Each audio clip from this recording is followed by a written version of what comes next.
Bismillahirrahmanirrahim. Assalamualaikum warahmatullahi wabarakatuh.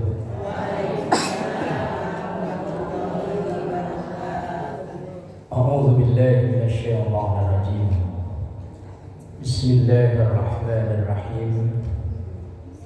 Alhamdulillahi wahdah. Tsumma ssalatu wassalamu ala thaha Rasulillah. Tsumma ssalatu wassalamu ala yasin habibillah wa ala alihi wa ashabihi wa man tabi'a rusydah. Amma ba'd. Hadratul ulama wal qarama wa hadratul ummahatil muslimat, Majelis Ta'lim Masjid Al-Furqan, yang semoga semua kita selalu diberkahi, diridhoi dan dikarunia sehat, afiat, panjang umur dalam taat ibadah kepada Allah Subhanahu wa taala. Alhamdulillahirabbil alamin. Malam ini bertepatan dengan esok hari 17 Agustus 79 tahun Indonesia merdeka. Harapan kita, Indonesia, negara tercinta ini menjadi negara yang aminatam mutmainnah, baldatun thayyibatun wa rabbun ghafur. Kalau ucapan orang-orang tua dulu, harapan kita negara kita ini gemah ripah loh jengawi karto tentrem karto raharjo. Ya bukan orang Jawa ya asal amin. Dan juga kita doakan para pahlawan pejuang yang memerdekakan bangsa ini, kemudian mempertahankan kemerdekaan dan mengisi kemerdekaan sehingga sampai kepada kita. Semoga perjuangannya semua menjadi amal saleh dan para pejuang ditempatkan di raudhah min riyadil jannah. Dan kita sebagai generasi penelanjut yang meneruskan dan yang mengisi kemerdekaan ini diberikan kekuatan zahir dan batin, bisa mengisi kemerdekaan, merawat kemerdekaan, dan nanti mewariskan kepada anak cucu keturunan kita semuanya. Amin ya rabbal alamin.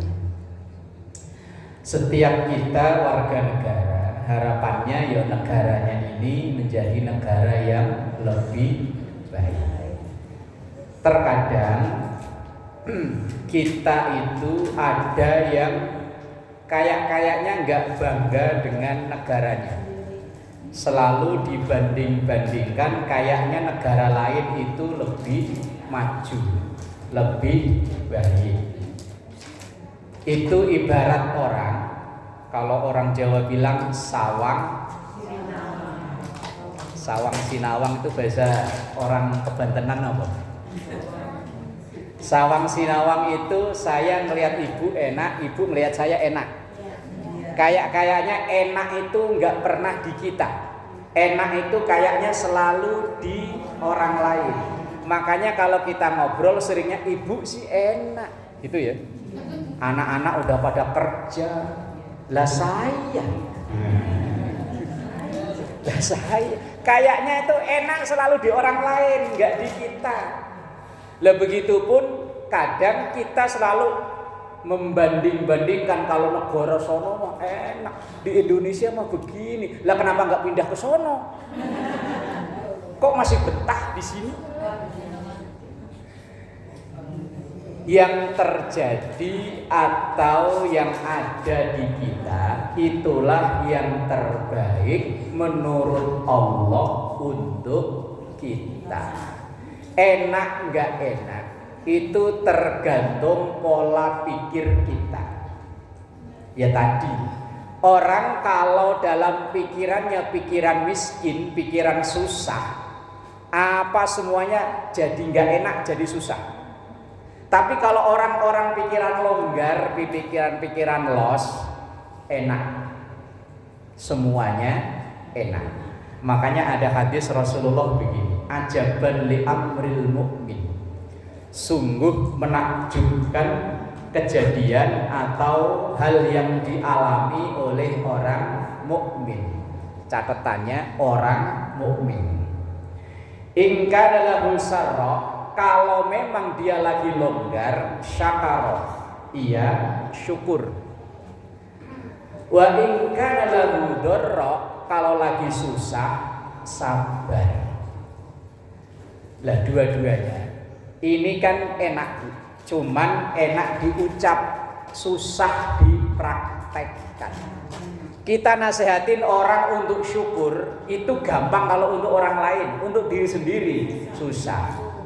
Umpama Bu, ada orang cerita ke kita ngeluh, duh sekarang bapaknya usahanya nggak kayak dulu. Dulu mah setiap hari paling nggak bisa nyimpen 200-300 mah. Sekarang untuk nyimpen 50 aja kok berat. Umpama ada orang cerita begitu, kemudian ibu langsung nasihatin, syukurin aja. Itu kalau nasihatin orang. Coba nasihatin ini sendiri loh. Umpama ibu misalnya kemarin ada yang curhat begitu, besoknya biasanya suami ibu sebelum berangkat dagang, sebelum berangkat kerja, ninggalin uang belanja biasanya berapa Bu? Biasanya umumnya orang kebantenan itu berapa gitu loh.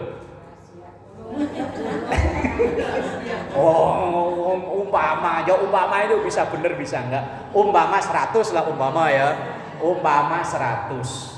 Lah hari itu kebetulan karena suaminya mungkin dagang, hari itu kemarin dagangan enggak begitu bagus.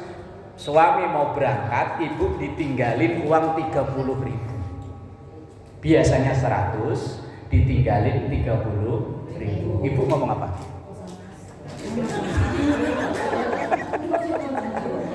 Ngomong apa yo? Kalau orang Bekasi sono kok segini gitu.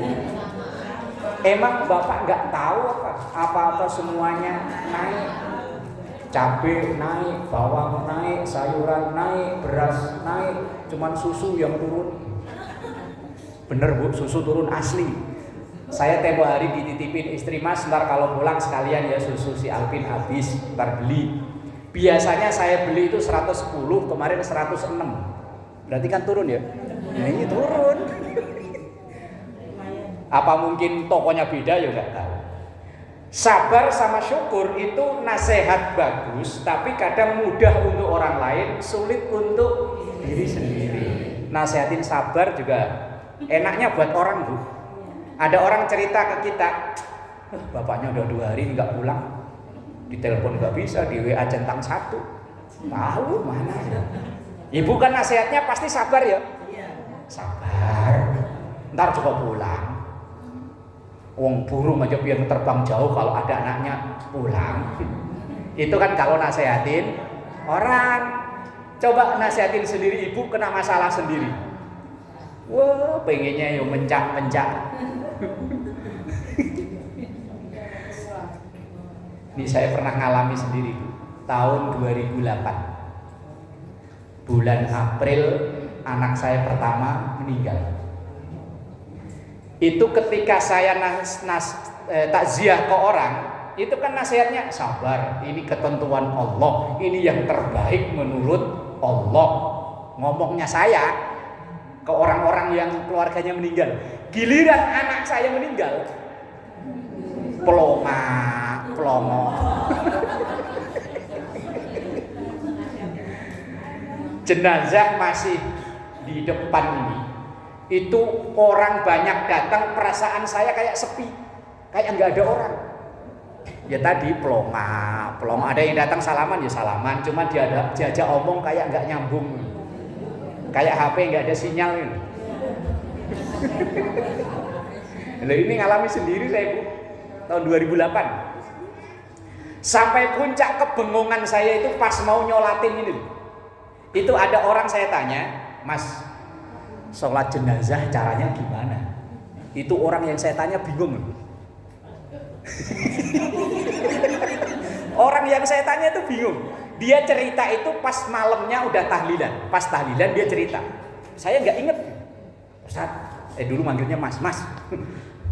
Tadi pas mau nyolatin, Mas nanya ke saya. Nanya apa Om? nanya masalah cara sholat jenazah. Lah Mas kan anak pesantrenan. Ustaz, masa nanya ke saya? Masa saya tadi nanya begitu? Iya. Perasaan enggak. Pelongok. Kemudian ketika datang teman-teman pesantren yang seangkatan sama saya, yang namanya pesantren seangkatan sekelas, itu kan tahu buruk baiknya kan tahu pasti ya. Yang pelajaran sekolah ngumpet di plafon, yang kabur lewat jendela kan tahu semua. Ngomongnya nggak pantas, tapi itu menyadarkan saya. Ngomongnya kalau kedengeran banyak orang nggak pantas, Bu. Cuman dia kan mepet saya begini, langsung. Nggak usah nongas nangis. Ntar malam orang-orang pada tahlilan pulang, hajar. Ngopo maksudnya? Ntar gak lama juga hamil lagi. Loh, orang takziah ngomong begitu kira-kira pantas ya? Udah jangan nangis. Ntar malam orang-orang pada tahlilan pulang, udah langsung masuk kamar hajar. Ntar juga hamil lagi. Kalau temen dalam pikiran saya, iya, saya kan masih muda pada saat itu. Padahal ucapan ini kalau kedengaran banyak orang kan nggak pantas ya. Makanya kadang ucapan nggak pantas itu malah nyadarin orang. Yang dalam kebingungan saya itu sampai begini loh. Ini Allah maksudnya apa ya? Protes, Allah diprotes. Itu nasihatin orang sabar, nasihatin sendiri nggak bisa ya saya ya. Saya disuruh sholat sudah, suruh ngaji sudah, suruh puasa sudah, suruh ngaji sudah, suruh ibadah semampu saya sudah. Giliran saya dititipin anak 1,5 tahun kok diambil lagi. Itu anaknya ono, bapaknya mabuk mulu sehat-sehat. Anaknya si ono, bapaknya judi mulu sehat-sehat. Protes, Allah diprotes. Maka butuh orang lain untuk nasehatin. Maka dalam ayatnya yakin ibu apal, wa tawasau bil haq wa tawasau bis, saling mengingatkan. Sini mengingatkan sono ngingetin sini. Itu perintah Qur'annya begitu. Kalau kita cuma ngingetin diri sendiri kok sabar, nggak mempan. Butuh orang lain, termasuk dalam masalah syukur. Lah dua hal ini kunci hidup bahagia ya dua ini. Kalau lagi seneng syukur, kalau lagi susah sabar. Cuma untuk bisa syukur, bisa sabar, ini kadang butuh orang lain untuk nasehatin kita. Gak bisa kita nasihatin langsung syukur, sabar. Gak nendang kalau bahasa orang sono mah. Butuh orang lain. Nah, kita ini negara kita, harapan kita biar aminatam mutmainnah. Aminah artinya aman, mutmainnah tenang. Kemudian baldatun thayyibatun wa rabbun ghafur. Baldah itu artinya negara, thayyibatun yang baik, wa rabbun dan Tuhan Allah ghafur maha pengampun. Artinya harapan kita Indonesia ini menjadi negara yang aman, damai, sejahtera dan diridhoi oleh Allah. Ya Rabbal Alamin. Malam ini saya mohon maaf, biasanya kan sampai hampir jam 9 ya. Hari ini saya mungkin lebih cepat karena tadi ada janjian sama orang. Biasa Bu, besok mau ngerek bendera. Ya pokoknya kalau cukup waktunya hari ini, gak cukup ya kapan-kapan, kalau sehat panjang umur. Lah negara atau wilayah atau masyarakat itu untuk menjadi kuat itu ada 4 faktor. Qiwamud dunya ala arba'ati asya. Kuatnya satu wilayah, satu komunitas, satu masyarakat terkecil ya RT, RW terus ke atas sampai negara. Itu akan kuat kalau didukung 4 ini. Kalau waktunya cuma cukup 1 ya 1, kalau 2 ya 2. Biar ada PR. Yang pertama bi'adlil umara. dengan adilnya pemimpin. Pemimpin itu siapa? Ya setiap kita aslinya pemimpin, hanya dalam skup atau wilayah yang berbeda. Kalau presiden ya mimpin satu negara, gubernur mimpin satu provinsi, wali kota ya di kota, kelurah, camat, kecamatan, lurah, kelurahan, RW, RT, RT, sampai di rumah tangga saya ya anak-anak saya, istri saya, kalau ibu ya anak-anaknya, kalau yang jomblo ya dirinya sendiri. Adilnya seorang pemimpin itu jauh lebih efektif dari apapun untuk mengurangi satu kemaksiatan. Tangan seorang pemimpin lebih efektif dari mulutnya kiai, mulutnya ustaz. Contoh, dulu yang di Jalan Keramat Jaya itu kan ada pesantren terbesar katanya ya. Jalan Keramat Jaya loh, Tono. Itu dulu katanya, wong saya juga nggak tahu, cerita orang. Itu kan ada pesantren terbesar ya. Tono, walah, pura-pura nggak tahu. Tono. Itu konon kata orang-orang dulu, para kiai-kiai dulu, itu dulu di demo nggak mempan-mempan. Dari NU, dari Muhammadiyah, dari demo nggak mempan-mempan. Pesantren. Iya dulu pesantren namanya Keramat. Nah itu tahu. Nah iya di demo nggak mempan-mempan. Tapi begitu ada gubernur cuma sekali tanda tangan, srek, Keramat Tunggak bubarin, bangun Islamic Center. Di demo Kiai Muhammadiyah, Kiai NU, Ustadz Muhammadiyah nggak mempan.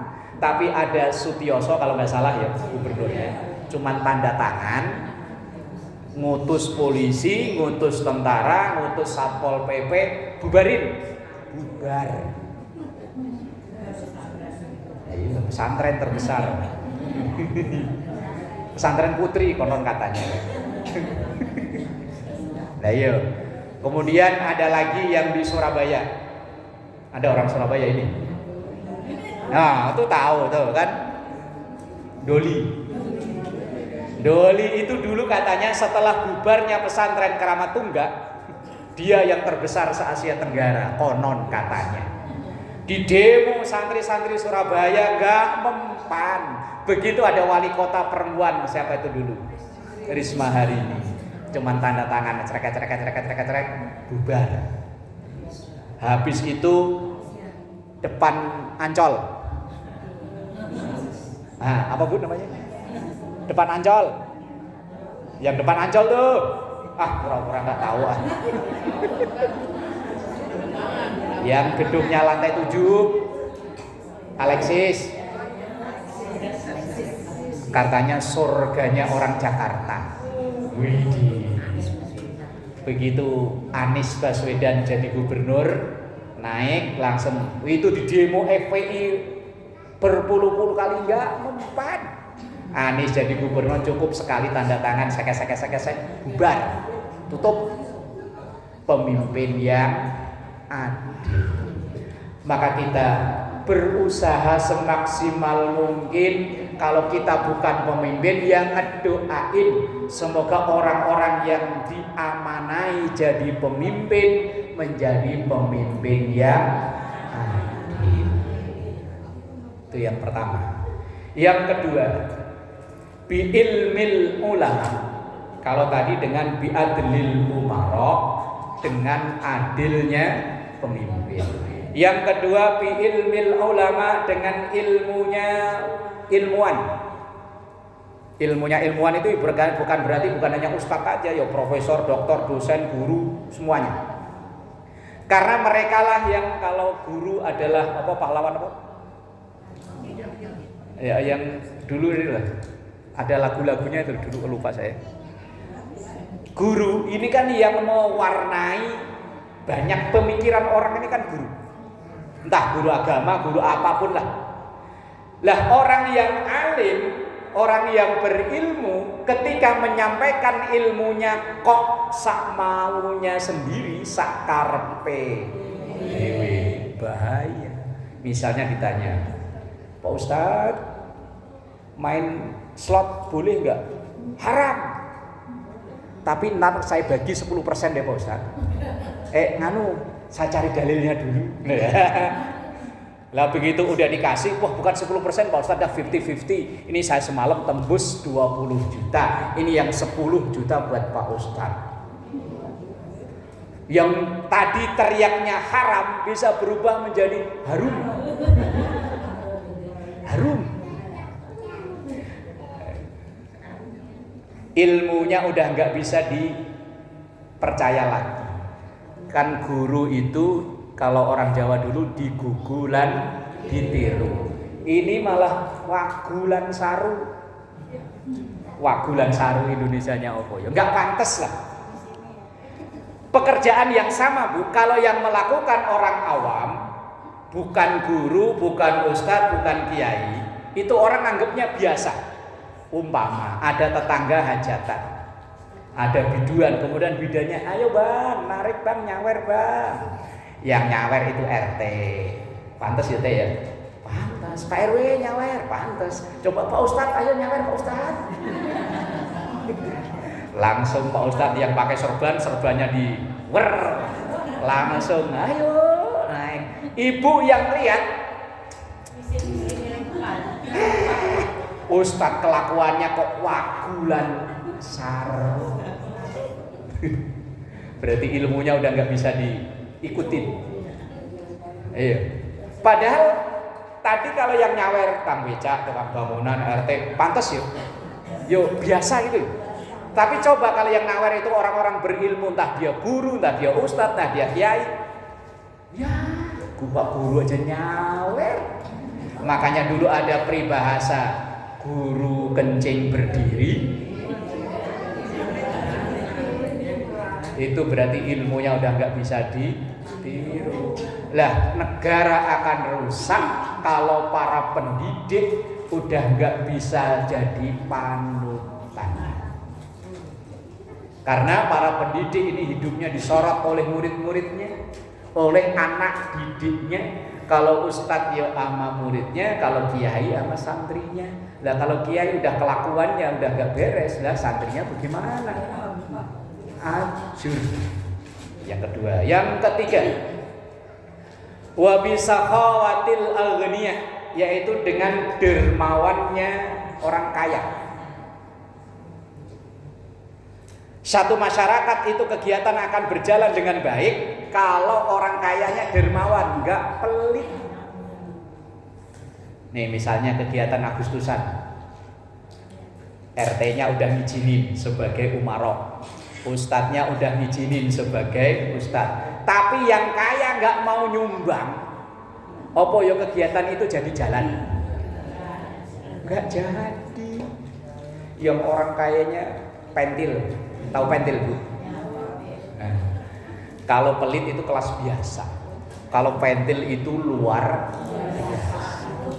Pentil itu dosanya diminta aja, kalau perlu nggak dikasih. Lah orang pelit itu, jangankan manusia, hewan aja ngelihat dia gedek. Kucing loh, kucing Bu. Kalau kita lagi makan ikan, kucing itu harapannya dapat kepala, dapat buntut, dapat tulang. Ya. Kalau orang pelit, palanya dimakan, buntutnya dimakan, tulangnya dimakan. Nah, ini presto. Lah ya kita makan di atas meja makan, kan kucing di bawah. Itu isyarat, palanya dong, gitu. Cuman ibu aja nggak sadar ngomong apa. Buntutnya dong, tulangnya dong, gitu. Cuman kan kita bukan Nabi Sulaiman, nggak tahu bahasanya kucing. Lah begitu kucing lihat dari bawah, kan kucingnya begini aja ya. Lihat pala dimakan, kata kucing, yo palanya dimakan. Begitu, kali buntutnya kan, yo buntutnya dimakan juga.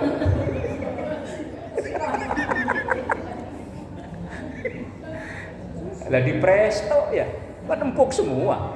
Itu presto itu mungkin mesin alat yang paling dibenci sama kucing di presto itu. Alhamdulillah kata kucing.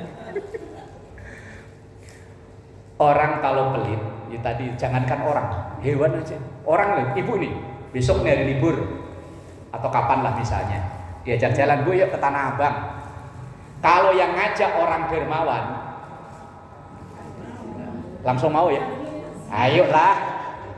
Bayangan kita nanti di Tanah Abang paling enggak dibeliin gamis, kerudungan, ongkos ditraktir, makan di traktir. Biar di rumah kerjaan lagi numpuk, gosokan, cucian, tinggal dulu. Coba yang ngajak orang pelit. Bu, ayo ke Tanah Abang yuk. Aduh, mohon maaf. Aslinya saya pengen, cuman sayang cucian banyak. Pada dalam hati, ngapain? Ongkos bayar diri. Orang pelit yang ngajak. Yang keempat, wa bidu'ail fuqara, dengan doanya orang fakir. Lah kira-kira dari 4 ini kita yang sebelah mana? Yang 4 ini loh, kita berada di sebelah mana? Yang pertama pemimpin yang adil, kedua ilmuwan, keempat dermawannya orang kaya, yang keempat doanya orang fakir. Lah dari 4-4-nya ini kita masuk yang mana? Loh kok jawab dari 4 ini loh. Kita ini berada di mana? Di posisi pertama sebagai orang pemimpin yang adil, kedua orang yang berilmu, yang ketiga orang kaya yang dermawan, atau keempat orang miskin yang rajin doa. Milih mana?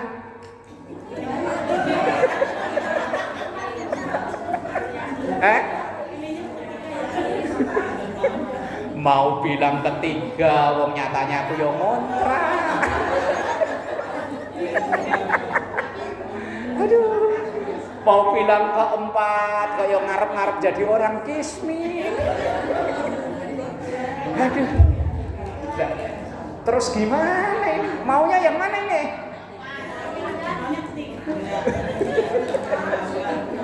Ya wis lah, kita pandai-pandainya menempatkan diri kita.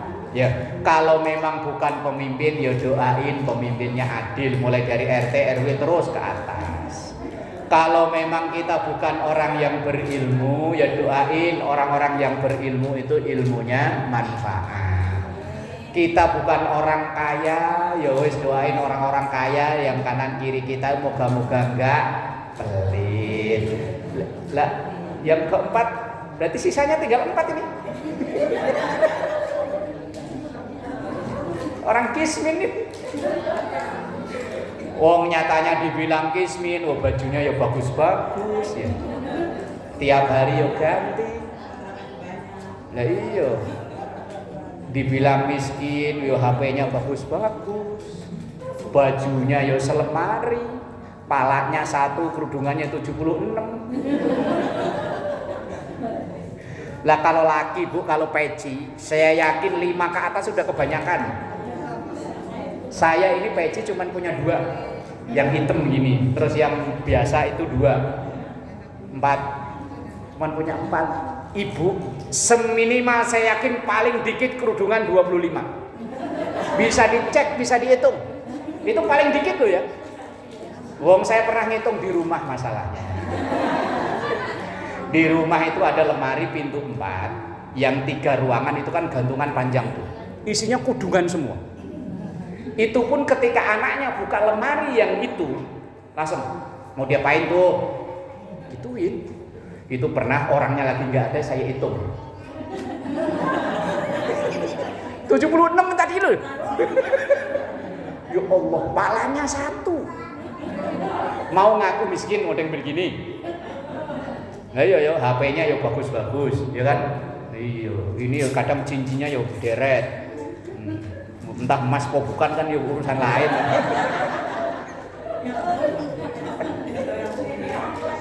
Gelang yo. Nih di sini yo. Motor yo. Rata-rata sekarang yang punya motor cuma 1, jarang. Ya bener ya. Walaupun kalau dinyalain itu klakson bunyi aja. Didit.